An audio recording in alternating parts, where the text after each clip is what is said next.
خستگان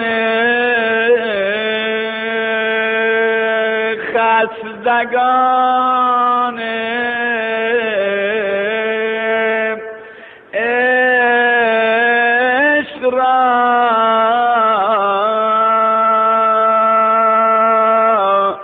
ایام درمان خواهد آمد. غم مخور آخر طبیب دردمندان خواهد آمد. یکی از کسانی که مشرف شد محضر مقدس حضرت بقیت الله الاعظم حجت ابن الحسن المهدی ارواحنا فدا شیخ حسین آل رحیم نجفیه.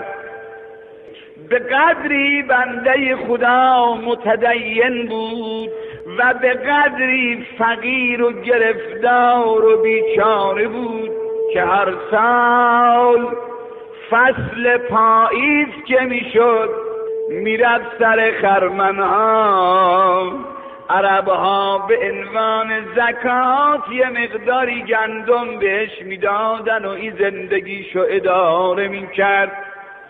با این فقر و فاقه شیخ حسین آل رحیم سرماخوردگی پیدا کرد، سینش معوف و مریض شد، نتونست دوا و دکتر کنه، مرض شدت کرد. کم کم صدفه که میکرد از سینش خون میآمد. شیخ حسین آل رحیم یه روز تو بازار حویش نجف داشت میرفت، چشمش افتاد به یک دختر زیبایی از عربها. چون متدین بود سرشو پایین انداخت، اما یه جوان عزبی حالش منقلب شد. بعد چند نفر از رفقای اهل علم و فرستاد پیش بابای دختر خواستگاری کنن این دختر رو برا. بابای دختر گفت یه هفته به من مهلت بدید تحقیقاتمو بکنم درباره این داماد، بعد نتیجه رو میگم. یه هفته گذشت، نتیجه تحقیقات چی شد؟ گفت خلاصه من دخترمو به شیخ حسین نمیدم. گفتن چرا؟ گفت برای دو جهت، اولا فقیره، ثانیا مریضه. این دردم اومد رو درداش. یه روز اومد تو صحن علی نشست، یه نگاهی کرد به قبر امیرالمؤمنین، سری بلند کرد طرف آسمون، صدا زد خدایا چون فقیرم چون مریضم زنم نمیدن. همین طوری که حالش منقلب بود، یه وقت یکی از این طلبه ها و رفقای اهل علم اومد رد بشه، صدا زد شیخ حسین آل رحیم چه طریقت منقلبی؟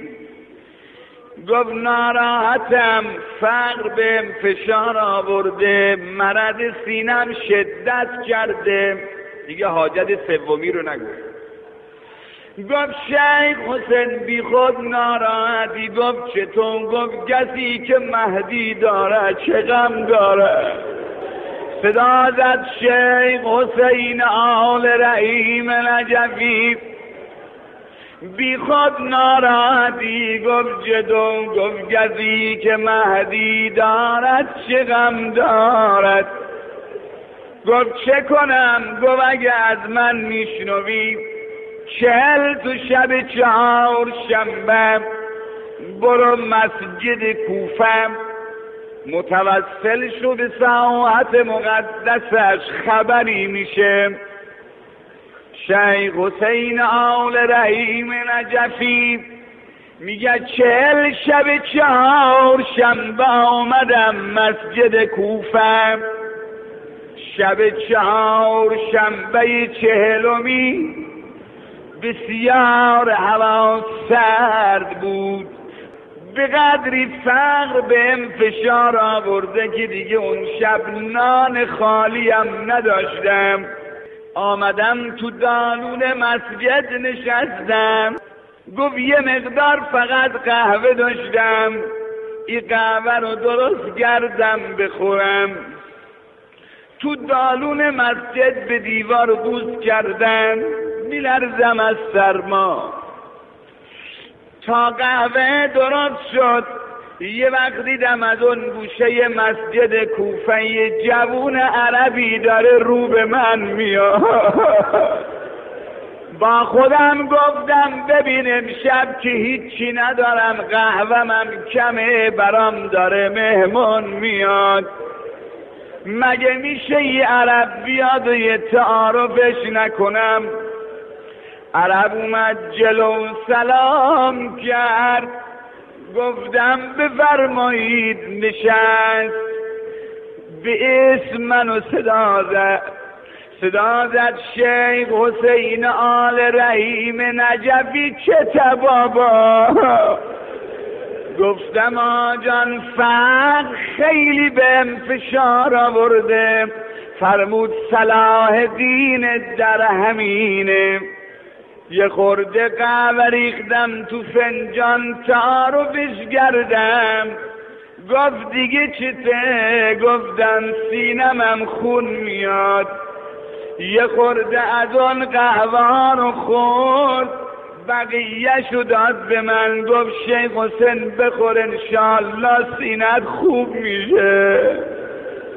یه وقت دیدم پا شد برم، گفتم کجا میری؟ گفت میخوام برم او زاویه مسجد کوفه کنار قبر مسلم ابن عقیل.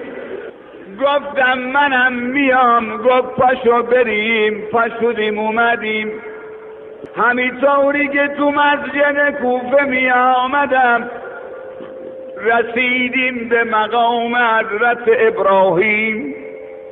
روشا به من کرد، گفت شیخ حسین من میخوام اینجا 2 رکعت نماز تحیت مسجد بخونم. گفتم منم میخونم. او زودتر از من شروع به نماز کرد، نتیجتاً زودتر از من رکوع رفت. من هنو ایستاده بودم، او آقا رکوع رفت. تا رکوع رفت یه وقت دیدم یه قطعه نور دور قامتشو گرفت. دیگه من هیکل و قیافشو نمیدیدم، فقط نور میدیدم. یه دفعه تو نماز تو فکر رفتم این کی بود، این چه بود؟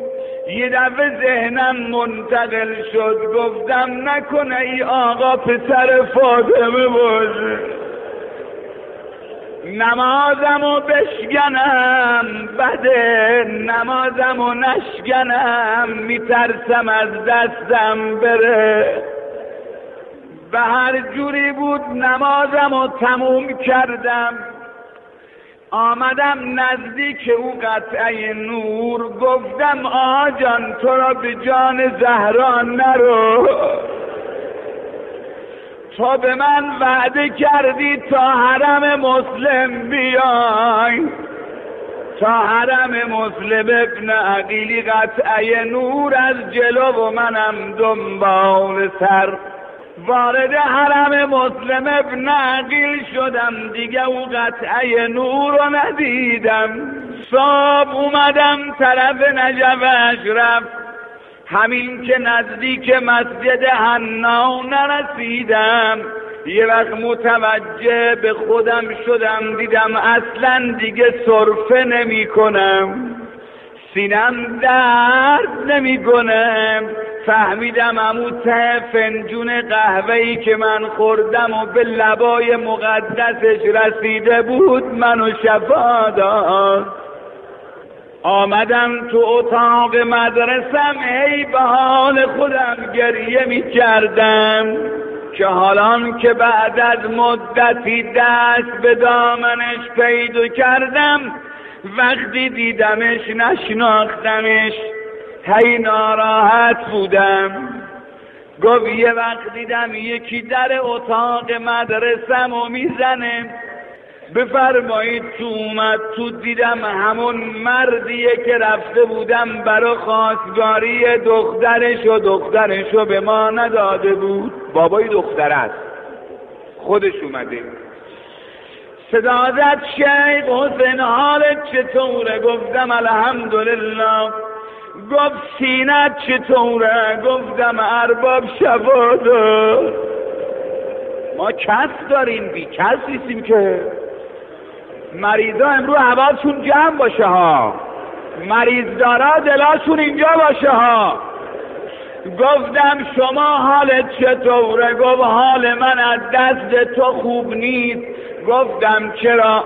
گفت شیخ حسین مگه من به تو چه کرده بودم که رفتی شکایت منو به امام زمان کرد؟ یا ابن الحسن، یا ابن الحسن.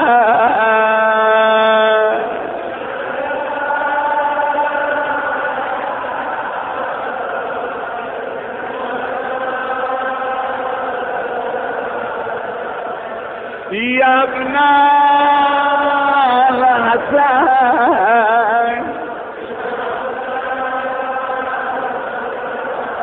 آقا جان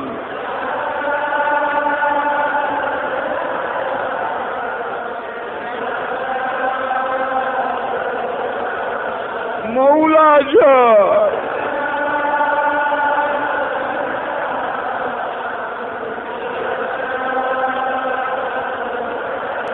یا صاحب الزمان،